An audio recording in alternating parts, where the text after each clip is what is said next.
Happy Sunday, everyone. Time to jump into some more NHL playoff predictions. I'm Jo of SportsGrid. We're going to talk the New Jersey Devils versus the Carolina Hurricanes, and we'll follow it up with the Minnesota Wild versus the Vegas Golden Knights. So jumping into this first matchup, I do think this series will go over 5.5 games. Now, you're going to have to lay the juice to the over 5.5. It's coming in at minus 144 currently. I just don't trust Carolina still on the road. Yes, we know regular season is so different than the postseason, but looking at their struggles this season out there on the road, those inconsistencies, I do think will come to haunt them when they play these games in New Jersey. I'm also not completely sold on Frederik Andersen coming in between the pipes for the Carolina Hurricanes.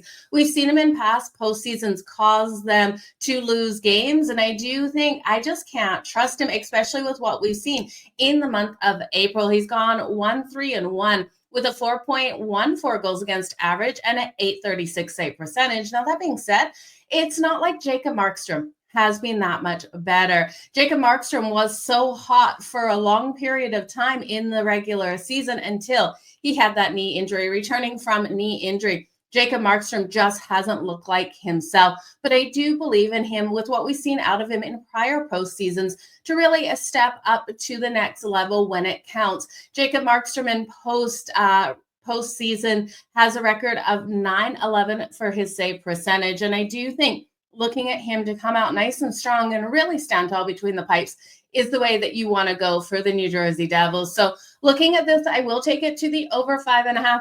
But I do think we're going to see those games where we got the 2-1 style game. We get that extra goal, either empty netter or tying it up to go to overtime. So I'm looking at the games to kind of play out 4+ goals in each and every single one of these games.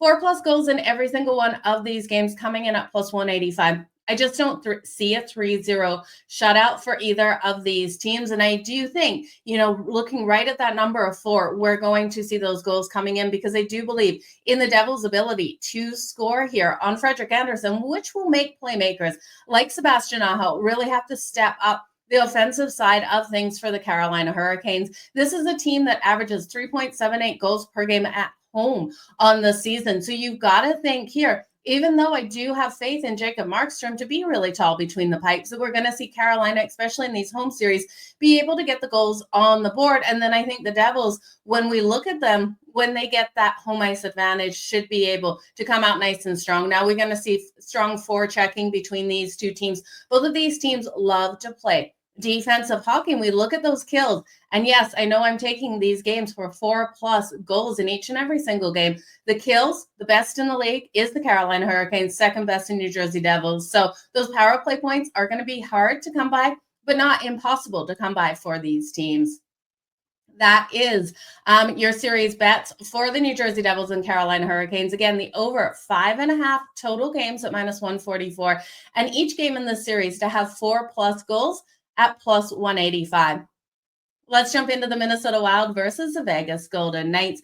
Now, the Minnesota Wild made the wild card spot with Kaprizov and Eriksson Ek out for like 30 games each, you guys. It would be crazy to see what this team would have been able to do in their division if they would have had these two top playmakers for even 15 of those games. So looking at this, I know Vegas is the better team.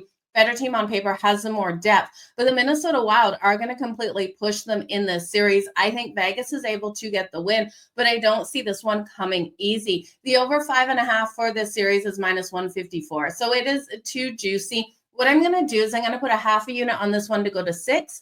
That's coming in at plus 220. And then I'll put the other half a unit on this one to go all the way to 7 at plus 210. Now, I do think Vegas wins in 6 or 7, but with Minnesota, with Kaprizov and Eriksson Ek in the lineup, this is going to be a harder one for the Vegas Golden Knights to get the win, which helps every other team going into that second round, if Vegas has to play a 7 here. Now, Adin Hill has the experience, which I absolutely love to see. That postseason numbers, a .932 save percentage. And while Gustafsson here should get the majority of the starts, don't be shocked if we all of a sudden get Marc-Andre Fleury in goal for the Minnesota Wild. If Gustafsson isn't standing tall, we know Marc-Andre Fleury definitely has that experience, as well as the fact that this is his last year of the season. If they do think or last year of his career. If they do think that Marc-Andre Fleury, with that experience, can stand tall, then we're going to see him get in there. Now, we're looking at a Vegas Golden Knights team that has the second best power play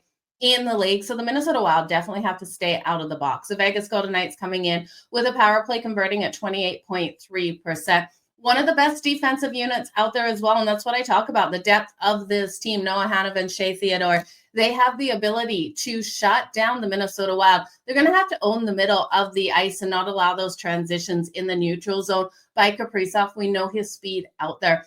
And we look at this Minnesota Wild team. They missed the postseason last season. They struggled to advance past the opening round when they do make the playoffs. It's kind of like the Toronto Maple Leafs. We love to kind of poke fun at. The last time they made the second round was back in 2015. Again, I think they push Vegas, but I still think Vegas gets a win. When we look at the regular season, the Vegas Golden Knights did win every single matchup in the regular season, swept all three of those games. Two of those, they did cover that puck line. But again, you look at Arsenek, Kaprizov not in for a couple of those games. So I really do think this is a deep series, a physical series, one that you've got to look at Jack Eichel in each and every single one of these games and Kaprizov in each and every single one of these games to be able to put those points and those goals up on the board. So those will be your two playmakers that I would definitely circle out there. You look at the depth here of the Vegas Golden Knights, and this is what I keep talking about and why I think this team ultimately gets the win in 6 or 7. 4 players on their roster with 60 or more points in the postseason for the Vegas Golden Knights franchise. Riley Smith, 66 points in 88 games, sorry. William Karlsson, 65 points in 95 games. Mark Stone, 64 points in 75 games. And Shea Theodore, 60 points in 94 games. Look for these guys with that postseason experience to step up in this series. So you guys, thank you so much for joining me here for my NHL playoff predictions for the Devils and the Canes and the Wild and the Knights. All the best in all of your bets. Make sure you join me daily on Puck with Jo on SportsGrid TV on X as we break down each and every single individual NHL playoff game out there. You guys are the best. We'll see you back here for another NHL playoff series. Make sure you join us.